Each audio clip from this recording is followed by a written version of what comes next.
Good evening, I'm Alex Dierckman.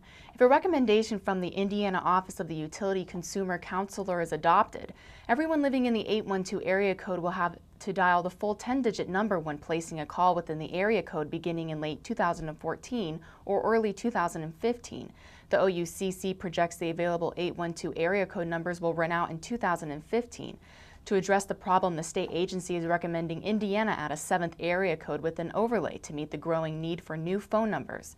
The plan would allow everyone with an existing 812 area code to keep that number. All new numbers would be assigned the new area code. In an overlay system which is currently used by 24 other states, consumers must dial 1 plus the area code for local calls. This session was the third consecutive year lawmakers took up the issue of synthetic drugs.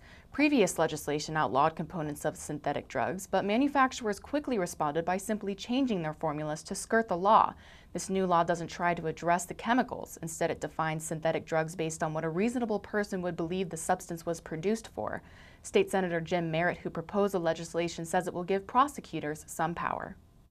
This broadness of the law will give them the ability to, first of all, take them off the shelves, but it's also a message to the producers, we want those skunks off the counter.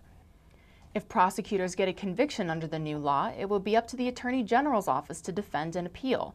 Attorney General Greg Zeller says he's prepared to prove to the courts that this new system is fair. Did they know that this was a violation? Did they intend to sell a dangerous product? Those are questions that I'm willing to defend because I think most people recognize the dangers of these bath salts and the K2 and spice. So we all now know the dangers, and we need to protect the public from it. Store owners caught selling anything that could be a synthetic drug will be charged, and they could lose their retail license. About 86% of Indiana third graders passed a statewide reading exam in March that will allow them to advance to 4th grade. That's 2% better than last year, but still leaves almost 12,000 students to retake the iRead 3 this summer or risk retention. State Superintendent Glenda Ritz has said repeatedly Indiana needs to rethink how it handles students who aren't reading at grade level. She says she believes she has no business keeping a retention list and forcing those children to take a 3rd grade test when, in actuality, the school corporation could move that child on to 4th grade. And here's a look at the weather. Partly cloudy tonight with a 30% chance of thunderstorms. The low is 64 degrees. Expect thunderstorms tomorrow with a high in the upper 70s. That will carry into the night with lows around 65 degrees.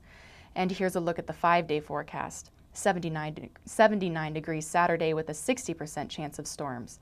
For WTIU News, I'm Alex Dierckman.